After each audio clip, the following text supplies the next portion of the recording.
বন্ধুরা, আমি যে নিমের নির্যাসটা বানিয়েছিলাম সেই নিমের নির্যাসটার সাথে অনিয়নের জুস দিয়ে মিক্স করে এটা আমরা আজকে দেখাবো কি করে চুলে ইউজ করতে হয়, স্কাল্পে ইউজ করবেন এবং এটা ইউজ করার ফলে আপনার যে ড্যান্ড্রফের প্রবলেম আছে সেটা সলভ হবে, হেয়ার ফল থেকে মুক্ত হবেন। কারণ নিমের মধ্যে anti inflammatory, anti bacterial, anti fungal যে প্রপার্টিজ আছে সেটা হেল্প করবে, আপনার চুলকে হেলদি রাখবে, আপনার স্কাল্পের থেকে ময়লাটা দূর করবে এবং আপনার চুল অনেক শাইনি করবে।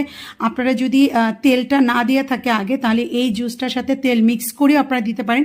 আজকে আমি আমার বন্ধু মৌ আমরা দুজনেই এটা ইউজ করছি, আর এটা আপনারা উইকলি একদিন ইউজ করতে পারেন, এতে আপনি অনেক ভালো রেজাল্ট পাবেন। আর যাদেরই ড্যান্ড্রফের প্রবলেম আছে আপনারা তারা এটা ইউজ করে দেখুন, এটার বেনিফিট যা পেয়েছেন কি পাননি সেটা আমাকে জানাবেন। আর আমার এই ভিডিওটা যদি আপনাদের উপকারে আসে প্লিজ সাবস্ক্রাইব করতে ভুলবেন না আমার চ্যানেলটা। Thank you.